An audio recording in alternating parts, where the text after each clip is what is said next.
क्या आपने कभी सोचा है कि एक ऐसा प्लेन भी है जो रडार से छुप के अपने मिशन को एग्जीक्यूट कर सकता है, बिल्कुल इनविजिबल। जानिए एक ऐसे बॉम्बर के बारे में जो न्यूक्लियर बॉम्ब लेकर दुश्मन के ऐसे एरियाज में जा सकता है जहां कोई भी एडवांस मिसाइल या फाइटर जेट भी नहीं पहुंच सकता। मैं बात कर रहा हूं B-2 स्पिरिट बॉम्बर की, जो सिर्फ एक प्लेन नहीं बल्कि गेम चेंजर वेपन है। ये प्लेन कितना ज्यादा एडवांस है, इसके डिजाइन में ऐसे क्या सीक्रेट्स छुपे हुए हैं जो इसे एक गोस्ट बॉम्बर बनाते हैं। क्यों रशिया और चाइना जैसे कंट्रीज भी इसे एक सीरियस थ्रेट समझते हैं, और जिसके सिर्फ 1 घंटे की उड़ान की कीमत $1,50,000 यानी 1.2 करोड़ से भी ज्यादा है। चलिए सुपर सेक्रेटिव और वर्ल्ड मोस्ट एडवांस बॉम्बर को मुकम्मल एक्सप्लोर करते हैं।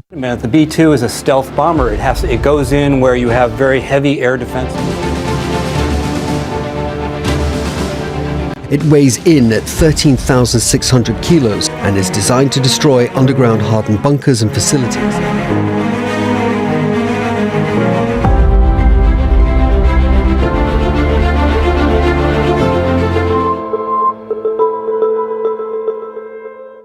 B-2 स्पिरिट का डिजाइन काफी यूनिक और फ्यूचरिस्टिक है। इसका सबसे डिस्टिंक्टिव फीचर है फ्लाइंग विंग डिजाइन, जो ट्रेडिशनल एयरक्राफ्ट से बिल्कुल अलग है। B-2 की सबसे बड़ी स्ट्रेंथ उसकी स्टेल्थ टेक्नोलॉजी है। इसका रडार क्रॉस सेक्शन बहुत ही कम है, मींस के ये इजीली डिटेक्ट नहीं हो पाता, चाहे वो ग्राउंड बेस्ड रडार हो या एयर डिफेंस सिस्टम। और इसके स्ट्रक्चर में कंपोजिट मटेरियल का इस्तेमाल किया गया है, जो इसे लाइट वेट और स्टेल्थ दोनों क्वालिटीज देते हैं। कॉकपिट की बात करें तो ये पूरी तरह से डिजिटल है। Modern avionic system, advance navigation tools और हेड्स अप डिस्प्ले पायलट्स को सब कुछ दिखाता है जो एक प्रिसाइज और हाई स्टेक्स मिशन के लिए इम्पोर्टेंट होता है। इसके अलावा B-2 बॉम्बर में 2 पायलट्स होते हैं और दोनों ही मिलकर एयरक्राफ्ट को ऑपरेट करते हैं, जिसमें take off, navigation, stealth navigation करना और टारगेट पर बॉम्ब डिप्लॉय करना शामिल होता है। B-2 स्पिरिट की एक और पावरफुल कैपेबिलिटी है उसकी ऑपरेशनल रेंज। ये बॉम्बर 6000 नॉटिकल माइल्स तक ट्रेवल कर सकता है विदाउट रिफ्यूलिंग, मतलब कि ये लगभग 11,000 किलोमीटर तक नॉन स्टॉप उड़ सकता है। वेपन्स की बात करें तो B-2 स्पिरिट न्यूक्लियर और कन्वेंशनल वेपन्स दोनों कैरी कर सकता है। इसकी पेलोड कैपेसिटी अप्रोक्सीमेटली 40,000 पाउंड्स यानी 18,000 kg से भी ज्यादा है, जिसमें गाइडेड बॉम्ब्स और न्यूक्लियर बॉम्ब भी शामिल हो सकता है। B-2 स्पिरिट की अगर हम लोग हिस्ट्री देखें तो इसकी डेवलपमेंट 1980s में शुरू हुई थी, जब यूनाइटेड स्टेट्स को USSR के एयर डिफेंस सिस्टम से एक मेजर थ्रेट महसूस हो रहा था। कोल्ड वॉर के टाइम में यूएस को लग रहा था कि अगर उनको अपने न्यूक्लियर और कन्वेंशनल वेपन्स को डिप्लॉय करना है तो उनके पास एक ऐसा एयरक्राफ्ट होना चाहिए जो एनिमी रडार से बिल्कुल इनविजिबल होकर अपने टारगेट को डिस्ट्रॉय कर सके। इसलिए नॉर्थरोप ग्रूमैन को B-2 का डिजाइन डेवलप करने का ऑर्डर दे दिया गया। इस एयरक्राफ्ट का पहला प्रोटोटाइप 1988 में तैयार हुआ और इसकी पहली टेस्ट फ्लाइट 17 जुलाई 1989 में की गई।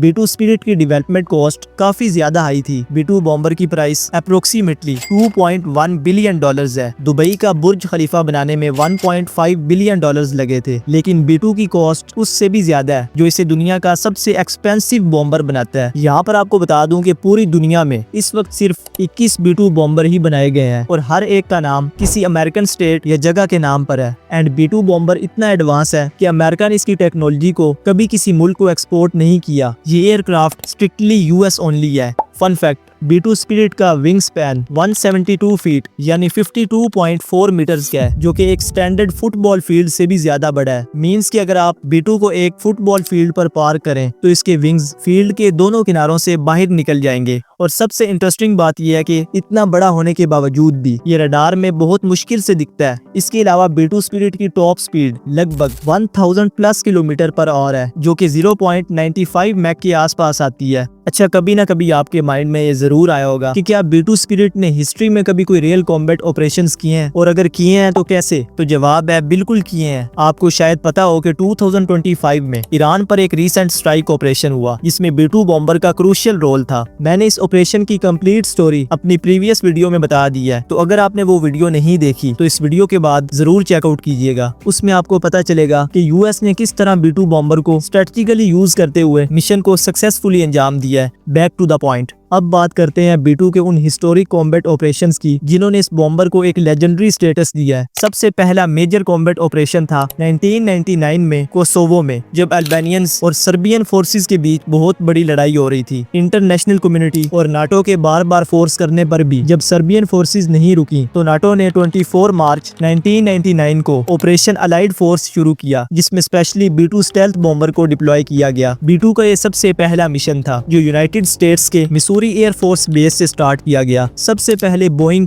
KC-135 और KC-10 टैंकर्स के थ्रू मिड एयर रिफ्यूलिंग के जरिए ये बॉम्बर यूरोप तक पहुंचाए गए, जहां वो सर्बियन टारगेट्स को साइलेंटली और एक्यूरेटली बॉम्ब करते गए और सर्बियन फोर्सेस के पावरफुल एयर डिफेंस को बाईपास करते हुए उनकी मिलिट्री इंस्टॉलेशंस को भी टारगेट करने लगे। बेलग्रेड जो सर्बिया का कैपिटल था, वहां पर B2 ने कई मिलिट्री कमांड और कम्युनिकेशन हब्स को काफी ज्यादा नुकसान पहुंचाया। फाइनली 10 जून 1999 को सर्बिया ने नाटो के प्रेशर के अंडर पीस एग्रीमेंट साइन कर दिया।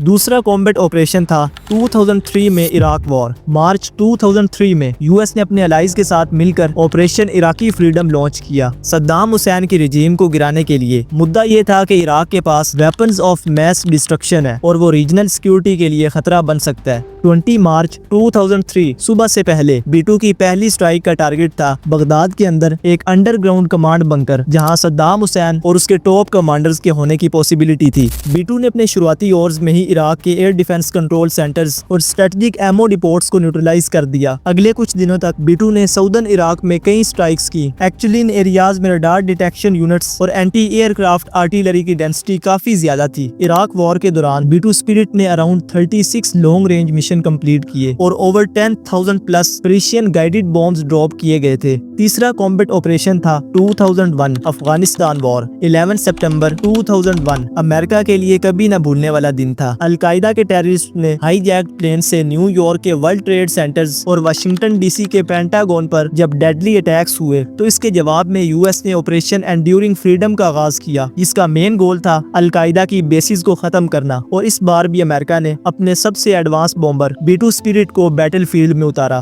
फर्स्ट नाइट B2 बॉम्बर ने तालिबान के कमांड सेंटर्स और मिलिट्री ट्रेनिंग कैंप्स को निशाना बनाया, और वो भी एनिमी को डिटेक्ट हुए बिना। 7 अक्टूबर 2001 को B2 ने हाई एल्टीट्यूड से मल्टीपल स्ट्राइक्स की लेस देन 5 मीटर एक्यूरेसी के साथ। सबसे पहले टारगेट बने कंधार के आसपास कमांड बंकर्स, काबुल के नॉर्थ में ट्रेनिंग कैंप्स को भी टारगेट किया और साथ ही तालिबान के कंट्रोल्ड एयर डिफेंस रडार को भी टारगेट किया। इन सब मिशंस के बाद B2 स्पिरिट बॉम्बर काफी ज्यादा न्यूज हेडलाइंस बनने लगा, जिसके बाद रशिया और चाइना जैसे कंट्रीज भी इसको एक सीरियस थ्रेट समझने लगे। आजकल जो मॉडर्न एंटी एयरक्राफ्ट सिस्टम्स हैं, उनमें से सिर्फ कुछ ही B2 बॉम्बर को डिटेक्ट कर सकते हैं, लेकिन ये उनसे बचने के लिए भी डिफरेंट टैक्टिक्स इस्तेमाल कर लेते हैं। देखा जाए तो चाइना और रशिया जैसे कंट्रीज के पास दुनिया के सबसे एडवांस फाइटर जेट्स हैं, लेकिन फिर भी B2 स्पिरिट उनके लिए काफी इंपॉर्टेंट बन गया है। इसके अलावा B2 स्पिरिट न्यूक्लियर बॉम्ब ले जाने की भी कैपेसिटी रखता है। अगर कभी ये ऑप्शन यूज होता है तो चाइना या रशिया को भी अपनी पूरी स्ट्रेटजी सोचनी पड़ सकती है। इस सिचुएशन को MAD यानी म्यूटली असॉर्ट डिस्ट्रक्शन कहते हैं, जिनमें दोनों साइड्स को पता होता है कि अगर किसी एक ने अटैक किया तो दूसरा भी फौरन जवाब दे सकता है। इसके अलावा जब बात मॉडर्न वॉर की होती है तो ये एयरक्राफ्ट सिर्फ एनिमी से नहीं बल्कि नेचर के टफेस्ट चैलेंज से भी लड़ सकता है। इसलिए B2 को डिजाइन करते वक्त इंजीनियर्स ने ये इंश्योर किया था कि ये हर टेम्परेचर, हर एल्टीट्यूड और हर एनवायरनमेंट में इक्वली परफॉर्म करेगा। B2 बॉम्बर की परफॉर्मेंस लार्जली उसके पावरफुल इंजन पर भी डिपेंड करती है। ये एयरक्राफ्ट 4 हाई परफॉर्मेंस इंजन से इक्विप्ड है, जो इसको लॉन्ग रेंज बॉम्बिंग और स्टेल्थ मिशन के लिए आइडियल बनाते हैं। F118 GE टर्बो इंजन्स लगते हैं, जो जनरल इलेक्ट्रिक ने डेवलप किए हैं। ये engines low bypass turbofan engines हैं, जो एयरक्राफ्ट को मैक्सिमम थ्रस्ट और फ्यूल एफिशिएंसी दोनों प्रोवाइड करते हैं। हर engine approximately 17,300 pounds of thrust produce करता है, जो B2 को हाई स्पीड और ग्रेट मैनेवरेबिलिटी दे सकता है। सब्सक्राइब